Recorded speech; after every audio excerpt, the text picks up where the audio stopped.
다시 돌아오신 것을 환영합니다. 자, 이번 저희 두 번째 세션은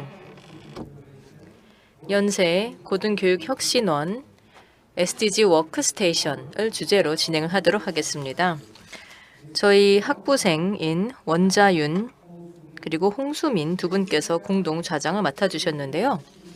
두 분께서는 지금까지 학생들의 SDG 13, 14에 대한 활동과 성과에 대해서 공유를 해주시도록 하겠습니다. 자, 그러면 원자윤 또 홍수진님 모시도록 하겠습니다.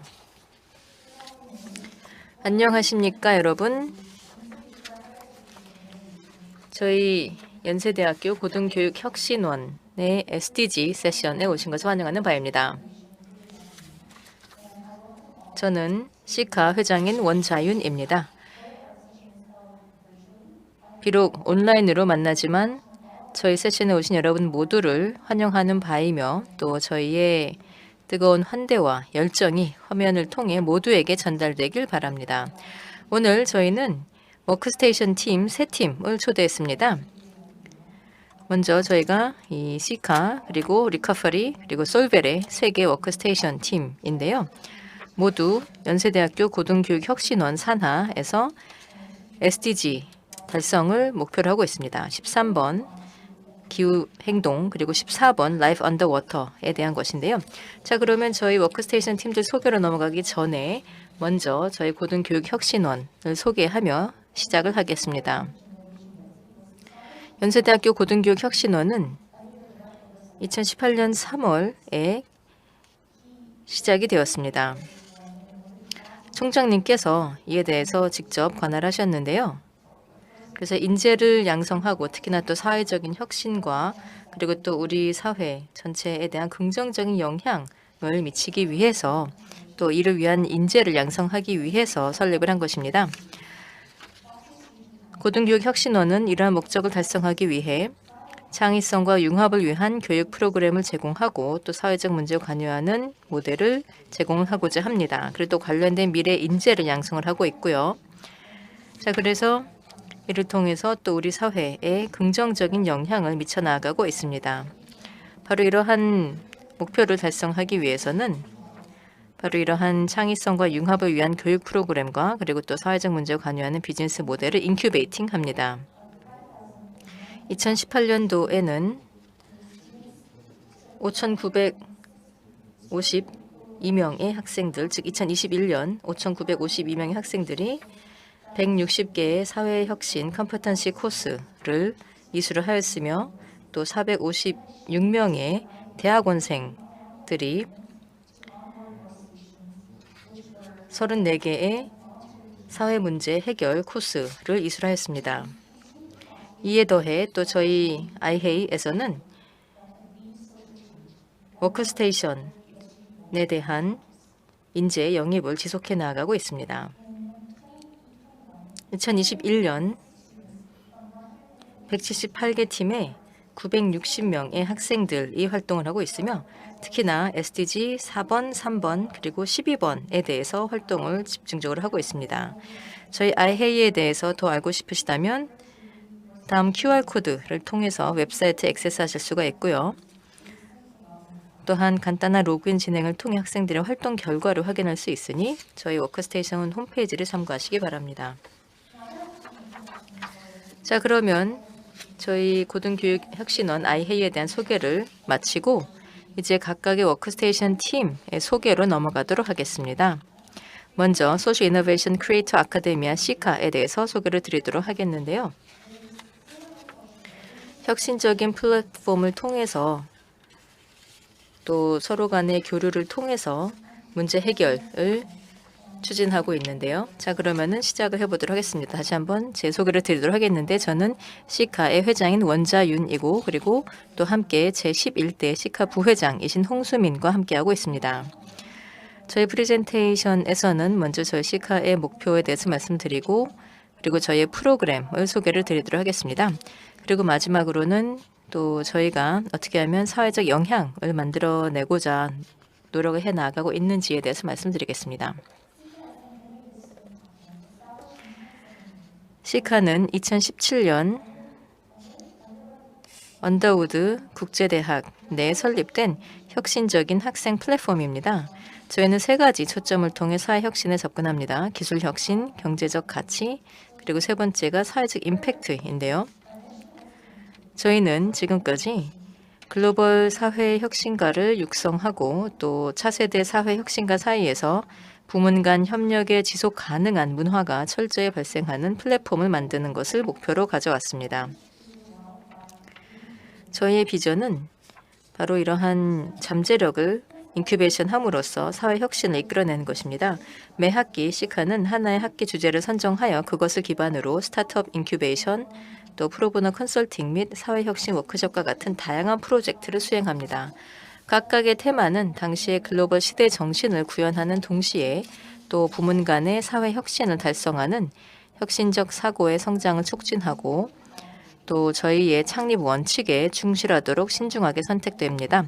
예를 들면 2021년 가을에 ESG를 통한 지속 가능성이라는 주제 아래 사회적 기업들을 대상으로 프로보노 컨설팅 프로젝트를 진행한 바가 있습니다. 시카는 개인이 사회혁신의 촉매제가 될 수 있다고 생각하지만 진정한 영향력은 단일 개인이나 단일 조직에 의해 완전히 달성될 수가 없고 바로 이러한 사회적인 혁신적인 솔루션을 통해서 가능해질 것이라고 생각합니다. 자, 그래서 저희는 또 베스트 초이스상, 또 민관협력 프로보노 컨설팅, 피어 챔피언상 등등 이러한 다양한 인정을 통해서 또 최고의 프로보노상을 수상하기도 했습니다. 자, 그러면 저희 소개의 두 번째 부분에 대해서는 저희의 프로그램 그리고 또 제가 지금까지 진행해 왔었던 프로젝트에 대한 소개입니다. SDG 13과 관련된 내용인데요. 저희는 글로벌 사회적 혁신가를 인큐베이션 하기 위해서 그래서 저희는 처음부터 엄브렐라 프로젝트를 시작을 했습니다. 그래서 저희는 이러한 엄브렐라 프로젝트를 통해서 다양한 프로젝트를 진행을 하면서 그래서 예를 들면 위생이라거나 또는 청정수 등과 같은 다양한 주제를 다뤄왔습니다. 자, 그러면 시카의 최근 프로젝트들 중에서 일부를 소개를 드리도록 하겠는데요. 특히나 2022년에는 시카 회원들은 ESG 주제에 대한 공식 연구 보고서를 발행하기 위해서 글로서스와 심층적으로 협력했습니다. 글로서스는 사회 및 환경 문제에 대한 인식을 높이고 지속 가능한 경제 개발을 추구하는 것을 목표로 하는 세계 경제 포럼의 글로벌 세이퍼스 커뮤니티의 회원입니다. 그리고 또 2021년 봄에는 팀 버디우스 그리고 팀 패션 IT는 스타트업 비즈니스 모델을 만들었습니다. 버디우스는 화장품 산업의 포장 폐기물 문제를 해결을 목표로 했고 또 특히나 이 패션 IT는 패스트 패션의 문제를 해결하는 것을 목표로 했습니다. 자, 그리고 또 저희는 바로 이러한 사회적 기업에 대해서도 선택을 할 때 항상 SDG 13번을 다루는 사회적 기업을 선택을 하고자 노력을 했습니다. 자, 그리고 저희 시카는 잠재력을 인큐베이션 하기 위해서 존재하는 것이기 때문에 저희 프로그램의 회원들은 각자의 분야에서 사회혁신을 주도하고 있는 다른 동료나 동문, 업계 리더들과 네트워크를 형성할 뿐만 아니라 또 고유한 시각을 키우고자 노력해 나가고 있습니다. 저희는 매 학기마다 다양한 분야의 다양한 연사분들을 초빙하여 성공의 길과 또 다양한 통찰력에 대한 강연을 하고 있습니다.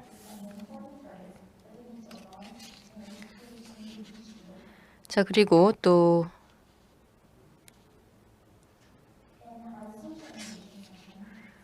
저희는 이런 강의를 통해서 또 다양한 토론을 진행을 하고 또 소셜 이노베이션 세션은 회원들이 팀으로 나누어 자신만의 소셜 벤처 프로젝트를 진행하는 시카만의 프로그램입니다. 저희 시카에서는 또 올해 가을에는 또 기술적인 솔루션을 추구하기 위해서 또 인간 중심의 기술 혁신이라는 주제를 달성하기 위해서 최종 제품 또는 서비스뿐만 아니라 디자인, 사고, 프로세스에서 IT 운영을 활용할 예정입니다. 또한 시카는 스트래티지 임팩트 세션에서 사회적 기업을 대상으로 또 프로보노 컨설팅을 진행을 합니다. 자, 그리고 또 마지막 쇼케이스에서는 또 이번 학기의 목표와 그리고 또 성과를 발표를 하는 것입니다. 이를 통해서 다양한 업계의 참가자들에게 이를 선보이게 됨으로써 그래서 학기가 끝난 이후에도 이러한 활동을 이어나갈 수 있는 계기를 마련하고자 합니다. 시카는 매 학기마다 해커손을 조직합니다. 회원들이 함께 모여 사회혁신 워크숍을 위한 집중 프로젝트에 참여를 하는 것이 목표입니다. 저희는 국내 파트너십을 더 도모하기 위해서 지금까지 메이커스페이스 i7, 디자인 팩터 코리아 그리고 아이헤이 등과 같은 다양한 기관들과도 협력을 해왔습니다. 뿐만 아니라 또 저희는 글로벌 파트너십을 활성화하기 위해서 또 다음과 같은 국가들하고도 함께 다양한 국가에서 저희가 다른 학생 조직과도 협력을 해나가고 있습니다. 저희 시카는 해당 산업 분야의 전문가를 현장에 방문하여 또 주요 산업과 비즈니스 모델에 대한 전체적인 이해를 돕기 위해 다양한 견학을 진행을 하고요. 또 이를 통해서 새로운 통찰력을 얻어낼 수 있습니다. 자, 그러면 제가 이제 지금까지 시카의 그 글로벌 임팩트에 대해서 말씀드리도록 하겠는데요. 자, 아이헤이에서는 시카가 있고요. 그리고 또 소셜 이노베이션 워크숍 등등이 있습니다. 그래서 각각의 워크스테이션은 SDG 13에 따라서 또 주된 이 SDG 목표를 따르는데요. 다음과 같은 목표입니다.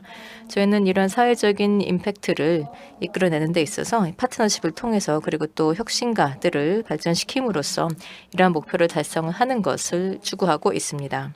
이를 통해서 국내외에서의 협력과 네트워킹을 더욱더 강화해 나가고자 하는 것이고요.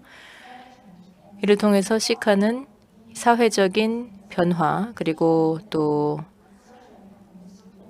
프로보노 컨설팅 등과 같은 활동을 통해서 사회적인 영향을 지속적으로 만들어내는 것을 목표로 하고 있습니다. 감사합니다. 네, 시카 팀을 소개해 주셔서 감사합니다. 다음으로는 리커프리 팀에서 저희 팀 연역과 프로젝트를 소개해 드리겠습니다. 저희 리커프리는 친환경 커피, 소피 솔루션으로 플라스틱 쓰레기를 줄이는 사회혁신을 이뤘는데요. 소개 시작 부탁드리겠습니다.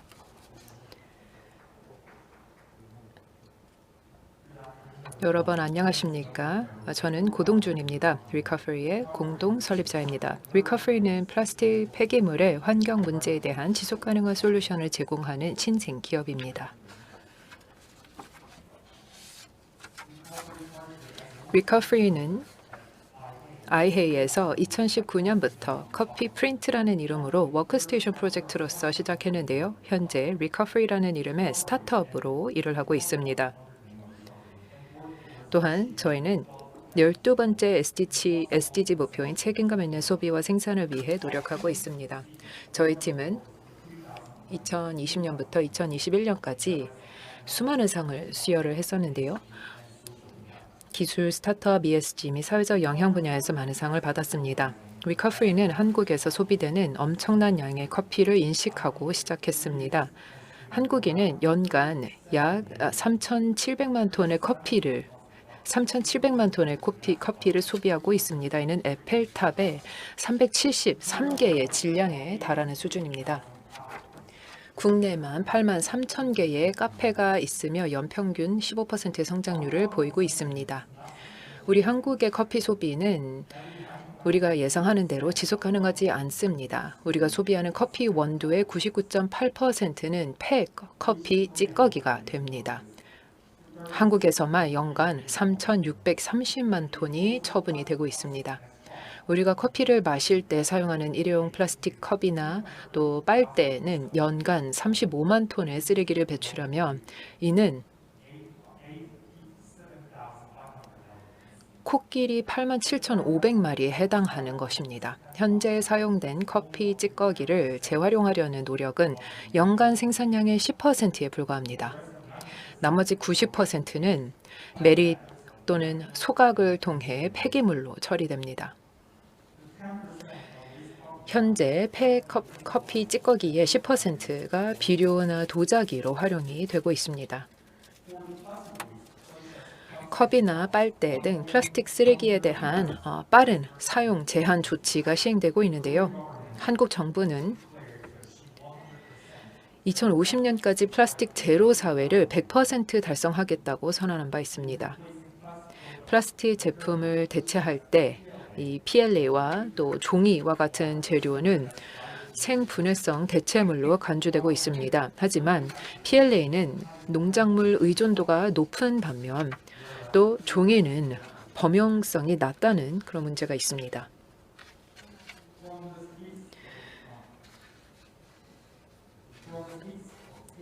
현 상태에서 지속 가능한 커피 소비를 달성하기 위한 미션을 도출했습니다.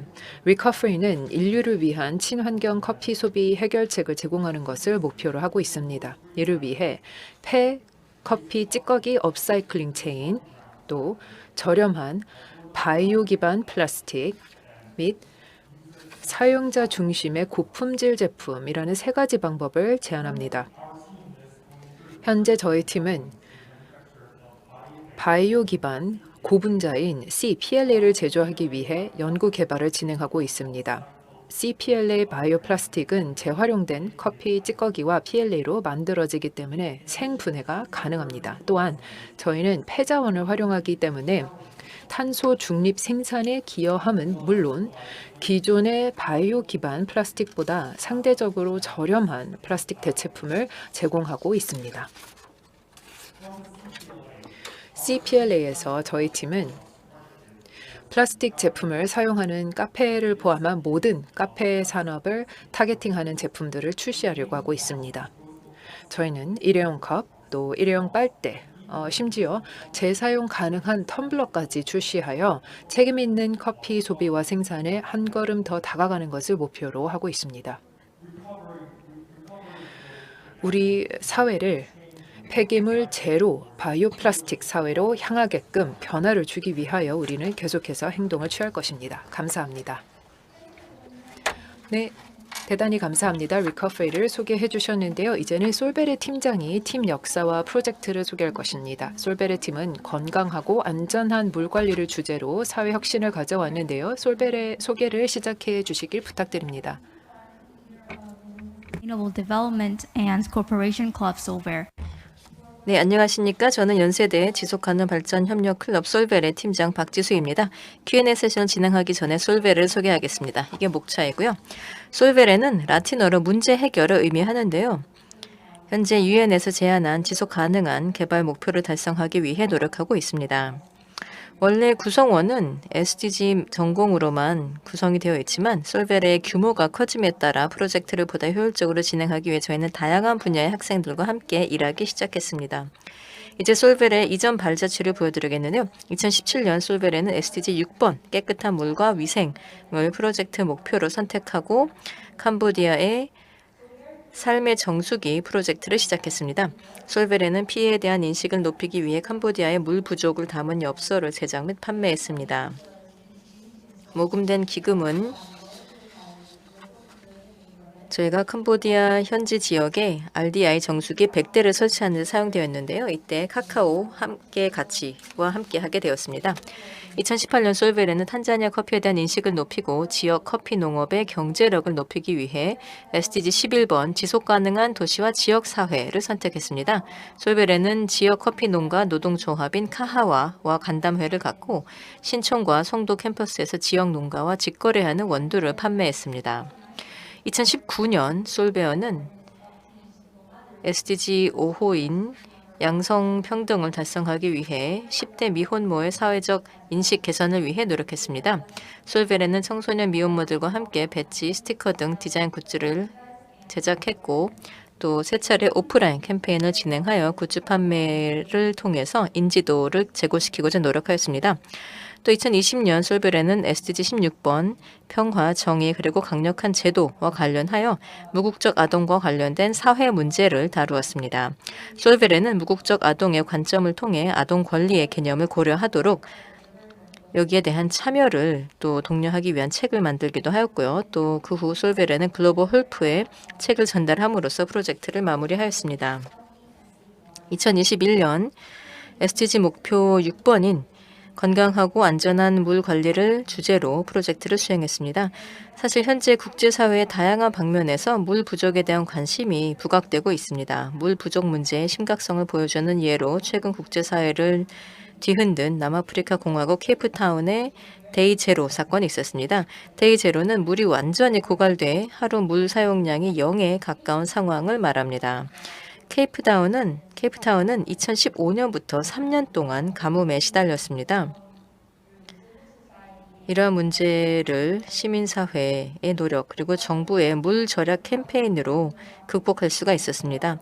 하지만 사실 이러한 문제는 머나먼 아프리카 대륙에만 있는 것이 아니라 우리의 문제이기도 합니다. 사실 한국도 물 부족 국가들 중 하나입니다. 물은 개인의 삶과 위생에 직결되며 또 음식을 조리하거나 제품을 공급하고 다양한 산업을 유지하는 데 사용됩니다.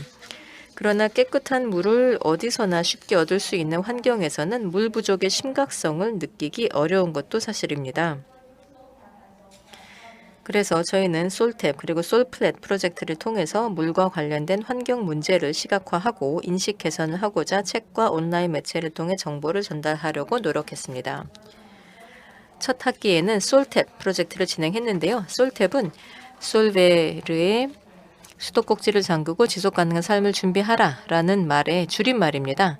이를 통해서 지속가능한 삶을 위해서는 물을 절약하는 습관이 필수적이다 라는 의미를 전달하고자 하였습니다.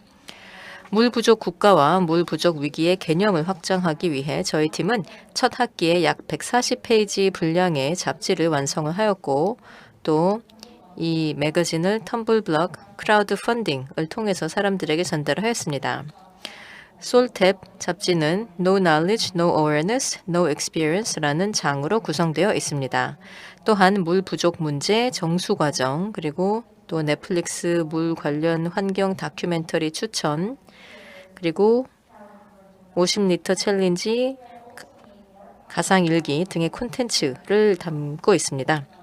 솔베레는 또한 사람들이 일상에서 얼마나 많은 물을 사용하는지 생각해 볼 수 있도록 물컵을 상품 중 하나로 만들기도 하였습니다.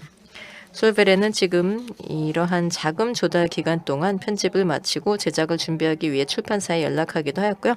펀딩 목표 달성 후 기부자들에게 전달할 잡지 등의 리워드를 준비를 하였습니다.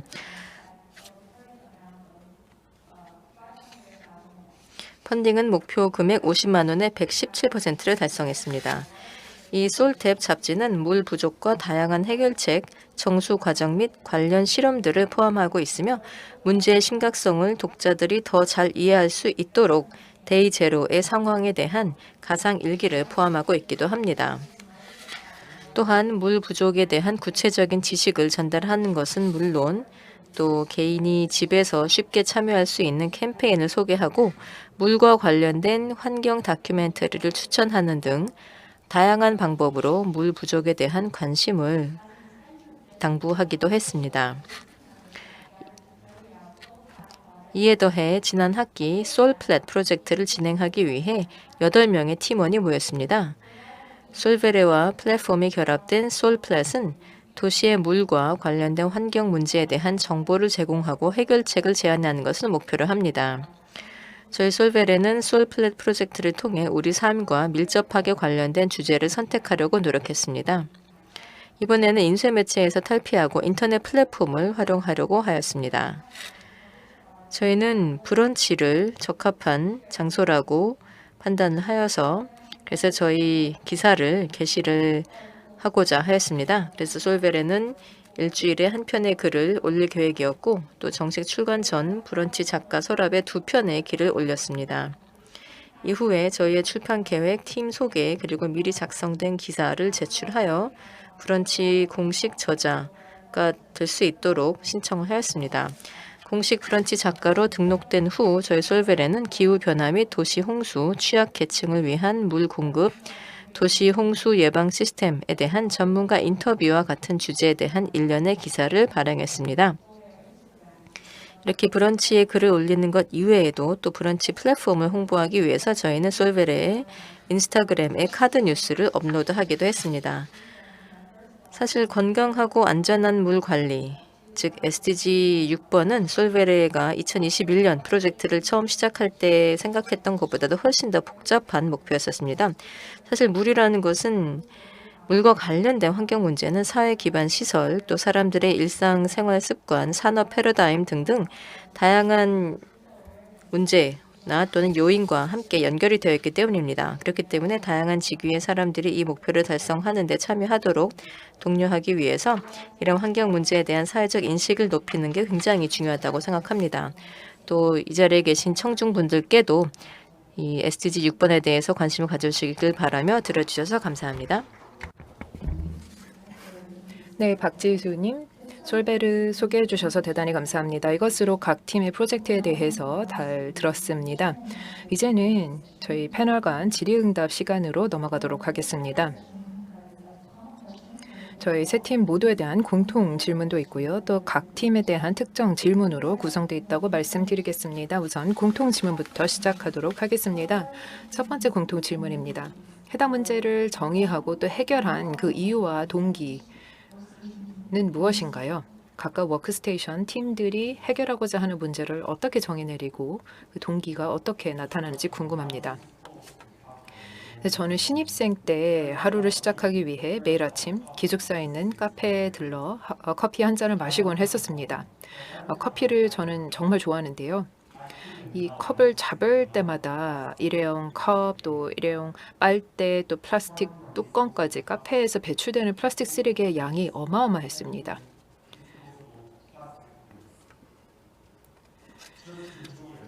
저희 인간들은 단지 몇 분 동안 음료를 즐기기 위해 이 재활용 또 분해 또 지구 보호가 어려운 자원을 계속해서 사용하고 있는데요. 우리의 편의를 위해 커피를 소비하는 방법은 자연을 당연하게 여겼던 것 같습니다. 이러한 무분별한 플라스틱 소비를 개선하기 위해 저희 리커버리는 아이헤이의 워키스테이션인 커피 프린트라는 프로젝트로 시작하게 됐습니다. 저희가 그때 3D 프린팅 기술을 활용하여 사용된 커피 찌꺼기를 바이오 기반 폴리머로 재활용하려고 했습니다. 저희는 이 커피 소비의 부산물인 커피 찌꺼기를 활용하여 바이오 기반 플라스틱을 제조하는 것이 커피 산업에서 상대적으로 지속 가능한 플라스틱 소비를 가져오는 데 도움이 될 수 있다고 믿게 됐습니다. 저희는 UN의 지속 가능한 개발 목표의 12번째 목표인 책임 있는 소비와 생산을 선택했는데요. 여기서 저희는 사용한 커피 찌꺼기를 재활용하여 책임감 있고 깨끗하며 지속 가능한 플라스틱 대체품을 제공하는 것을 목표로 하고 있습니다.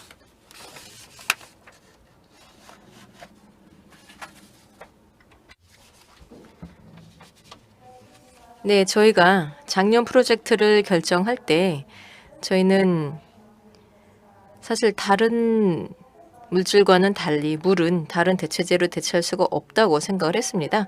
그래서 우리가 남아프리카 케이프타운에서 발생한 데이 제로 사건에 집중을 했는데요. 앞서도 설명을 드렸지만 데이 제로라는 것은 물이 완전히 고갈된 상태로 이를 물 사용량이 0에 가까운 상태를 뜻합니다. 사실 한국은 물 부족 국가 중에 하나인데 사람들은 지속 가능한 물 관리를 위한 노력을 그렇게 시급하게 느끼지 않고 있습니다. 바로 이러한 현실과 사회적 인식 사이의 괴리 때문에 저희는 이 프로젝트를 해야 된다고 생각을 했습니다. 예, 그러면 저희 시카에 대해서 말씀드리자면 저희는 2021년 가을에 ESG를 통한 지속 가능성이라는 주제로 지속 가능한 사회적 임팩트 창출에 중점을 두었습니다. 기술 혁신이나 또는 사회적인 변화로 인해서 또 좋은 측면 그리고 또 나쁜 측면을 모두 포함하는 그러한 결과가 나올 수도 있을 것이다라고 생각을 하였습니다. 예를 들면 소수자와 소규모 사회적 기업 모두 등 지속 가능한 개발이 어려워질 수도 있다는 것이죠. 그래서 저희 시카는 급변하는 사회 구조 변화에 따른 다양한 사회 현상에 주목하면서 지속 가능 발전을 도모하기 위해서 5개 사회적 기업에 무료 컨설팅을 제공하기 시작했습니다. 네, 모든 패널 분들 감사합니다. 구체적으로 자세하게 말씀을 해주셨는데요. 다음 공통 질문으로 넘어가도록 하겠습니다. 문제를 해결하는 과정에서 어떤 어려움을 겪으셨나요?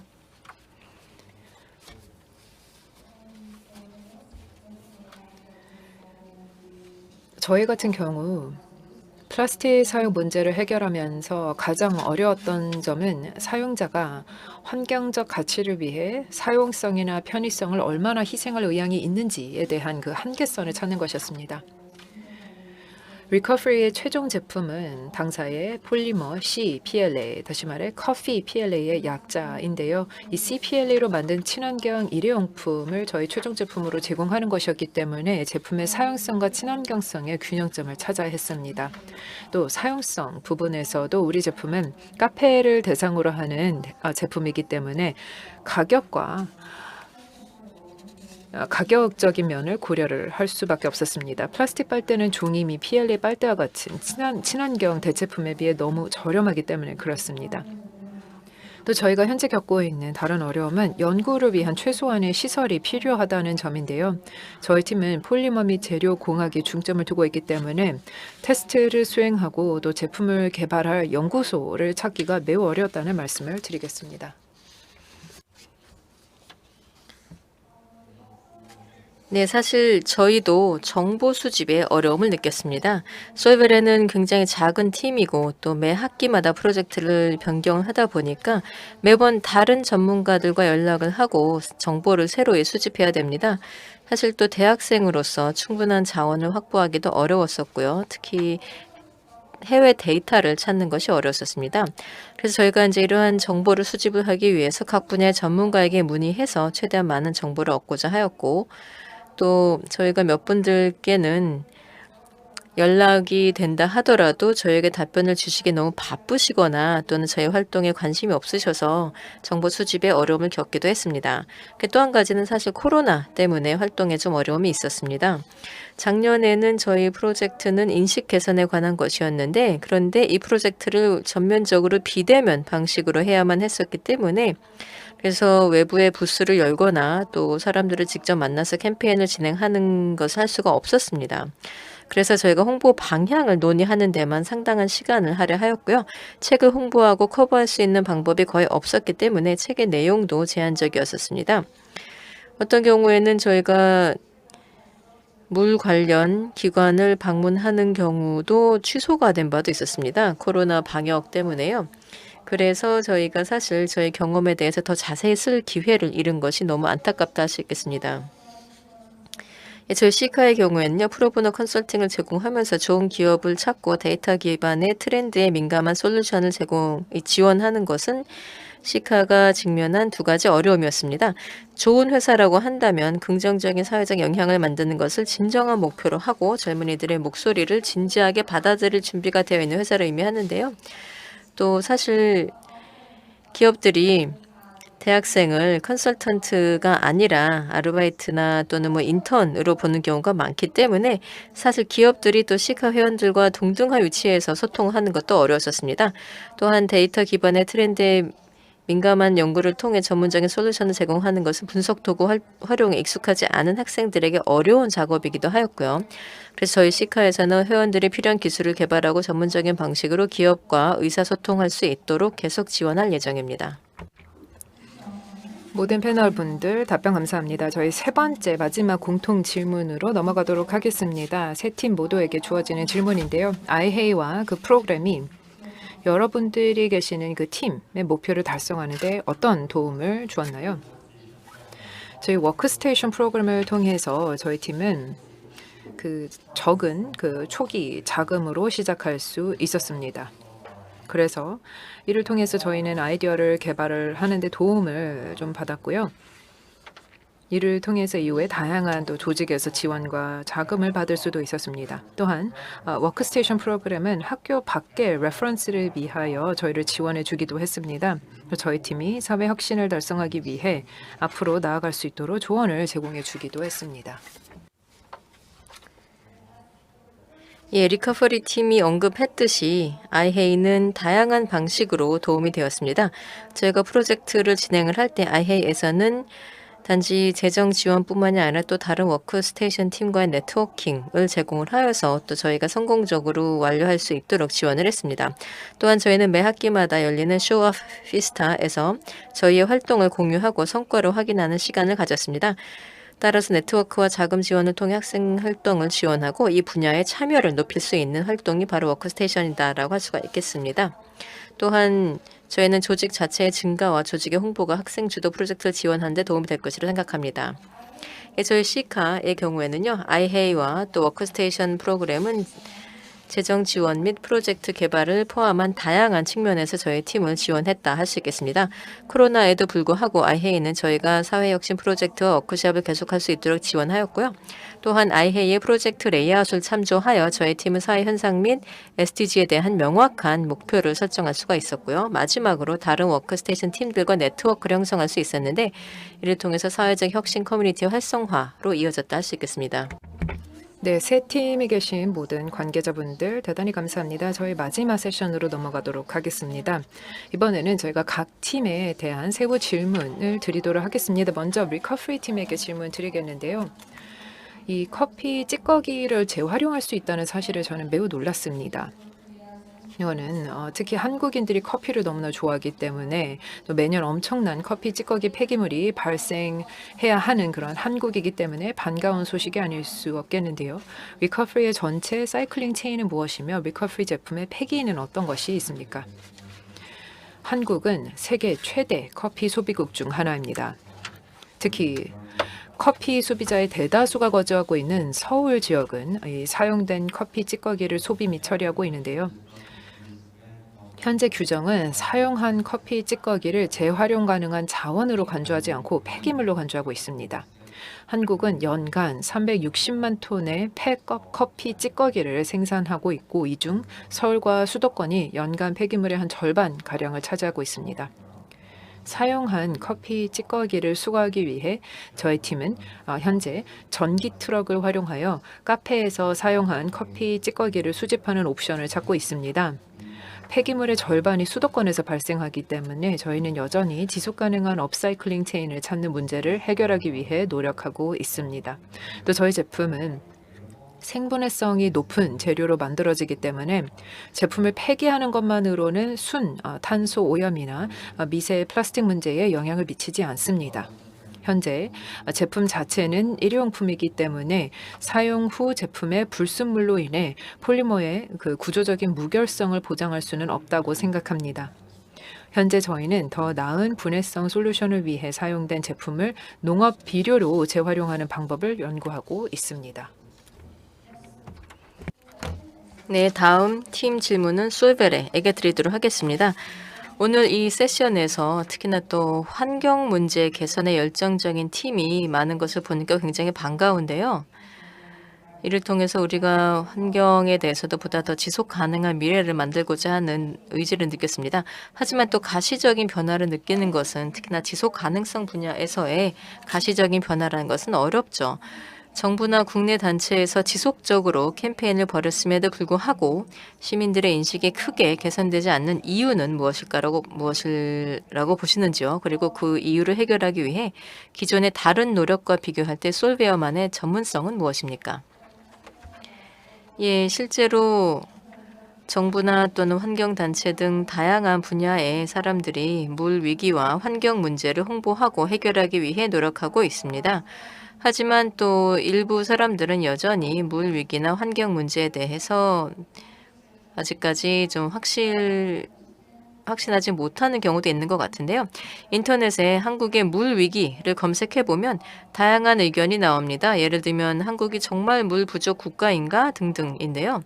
사실 이러한 이견은 대부분의 시민들이 일상생활에서 불편함을 느껴본 적이 없기 때문이라고 생각을 하는데요. 그래서 이러한 경험 부족은 바로 이러한 불편함의 경험 부족은 현재의 위기에 대한 의심이나 또는 인식의 차이로 이어질 수 있다고 생각합니다. 여기에 대해서 더 말씀드려보자면요. 또 바로 이러한 물 자원과 관련된 인식도 아직까지 좀 차이가 있다라고 할 수가 있겠죠. 사실 그런데 이러한 물 자원에 대한 정보를 전달을 하는 것은 생각보다 쉽지가 않습니다. 그래서 사실 주의력 향상은 관심이 없는 사람들의 관심을 현장에서 돌리게 해야 하는 반면 정보를 전달하는 것은 이 분야에 관심이 있는 사람이 찾아보기만 한다면 쉽게 전달될 수 있다고 생각합니다. 또한 우리가 이러한 물 위기가 정말 실제로 존재하는 것인가 라는 것에 대해서 확실하게 보여줄 만한 지표가 충분하지 않아서 인식 개선이 어렵기도 합니다. 그렇기 때문에 저희가 개선 노력을 하는 데 있어서 그만큼 더 어려워진다고 할 수가 있겠고요. 이를 해결하기 위해서 저희는 먼저 이 물 위기에 대한 지식 전파를 첫 번째 목표로 삼았고요. 그래서 이제 이러한 문제를 찾게 된다면 그러면 이와 관련된 해법도 제안을 하고자 많은 노력을 하였습니다. 또 사실 이러한 문제에 대해서 접근하기 쉬운 여러 가지 방법이 있는데요.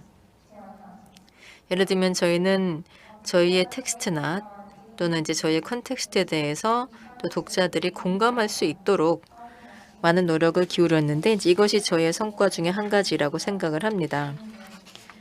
그리고 예를 들면 이러한 50리터 챌린지를 하면서 느끼는 점 또는 넷플릭스 다큐멘터리를 감상하고 느끼는 점 등에 대해서 글로 쓰거나 또는 다양한 방식으로 알려나가면서 공감대를 이끌어냈다라는 것, 그것이 이제 한 가지 성과였다라고 할 수 있겠습니다. 또 저희 프로젝트를 특별하게 만드는 것은 국가 간의 비교 사례 연구를 통해 저희와 독자가 미래에 대해 생각할 수 있었다라는 것입니다. 예, 좋은 답변 주신 솔베레 팀에 감사드립니다. 저도 사실 캠페인을 수행하는 것은 개인이 SDG 달성을 위해서 노력하도록 변화시킬 수 있다고 생각합니다. 자, 그런데 스타트업에서 일하는 사람으로서 궁금한 것이 한 가지 있는데요.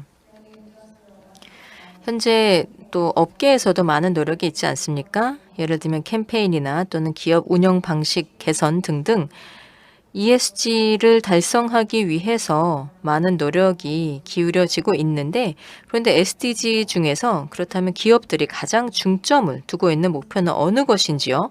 그리고 또 기업이 ESG를 시행할 때 사업 초기, 즉 스타트업 단계에서부터 유지 및 진행이 어려워 보이기도 하는데요. 이 경우 최소의 ESG 목표를 유지하기 위해 할 수 있는 노력이나 시스템이 있을까요? 예, 17개 SDG 목표 중에서 13번 기후 행동이 특히나 기업들 그리고 또 업계에서 가장 많이 다루고 집중하고 있는 행동이라고 생각합니다. 바로 이 ESG에서 환경과 관련된 이 부분에 대해서 많이 집중하고 있다는 것인데요. 제가 보기에는 그 이유는 가장 가시적이고 또 가장 어떻게 보자면 상대적으로 쉽게 사업에 몰입할 수 있는 목표이기 때문이라고 봅니다. 그래서 결국 또 기업들도 이 핵심적인 고객 기반에서 이 브랜드 정체성을 확립하는 데 있어서 도움이 된다라고 할 수가 있겠고요. 자, 그래서 또 기업들 사이에서도 바로 이러한 기업 문화의 일을 편입을 시키는 것이 도움이 될 것이라 생각을 합니다. 그래서 처음부터 인간 중심의 행동이라거나 또는 디자인 중심의 방식을 취하는 것도 도움이 될 것이라 생각합니다. 또한 ESG를 중시하는 인재를 영입함으로써 바로 지속 가능한 기업 문화를 만드는 데도 도움이 될 것이라고 생각합니다. 물론 또 근래 들어서 특히나 대기업들이 사회적인 책임을 다하고 그리고 또 보다 더 친화적인 환경을 만들어야 된다라는 그러한 요구가 있는데요. 그래서 기업들은 이 사회적인 거버넌스 부문에 있어서 바로 ESG를 위해서 좀 더 개선해 나가고자 하는 그런 요구가 있는 것이 사실입니다. 자, 그래서 또 기업들도 임팩트 투자에 대해서도 당면하고 있는데 그래서 예를 들면은 이 임팩트 투자라고 불리는 투자를 계속 진행을 해 나가고 있습니다. 예를 들면은 대기업 외에도 또 개인 투자자들도 ESG 체크리스트를 충족하는 기업들을 선택을 하는 것인데요. 이렇게 하게 됨으로써 또 사회적인 임팩트 그리고 또 이러한 사회적인 포트폴리오를 구축을 해 나가는 것이 중요하다라고 할 수 있겠습니다. 네, 저는 리커버리 팀에게 질문을 드리고 싶습니다. 리커버리의 발표를 들으면서 누구나 매일 커피를 마시기 때문에 지속 가능한 커피 소비 솔루션을 제시한다는 목표에 쉽게 공감할 수 있었는데요. 저희 커피 소비량이 엄청나긴 하지만 저는 텀블러 캠페인이나 그 종이 빨대와 같이 그 커피 소비를 보다 지속 가능하게 만들기 위한 개인 또는 사회적인 노력을 많이 볼 수 있었습니다. 하지만 리커프리는 사람들의 습관에 선제적인 변화를 가져오기보다는 제조 공정에서 기술 혁신을 개발하는 데 집중했다는 점이 흥미로운데요. 그래서 기술 혁신을 모색할 때 사용한 이 커피 찌꺼기를 자원으로 선택한 특별한 이유가 있었는지 묻고 싶습니다. 혹은 다른 폐기물 혹은 다른 프로젝트에 대해서 지금 생각하고 계시는 게 있는지요? 네, 질문 감사합니다. 저희가 재활용할 폐기물 자원을 생각할 때 자원을 선택하는 데 있어서 세 가지 기준을 보고 있었습니다. 우선은 무한 생산될 수 있는 것, 또 구성에 높은 가치가 있는 것, 그리고 세 번째는 생분해성이었습니다.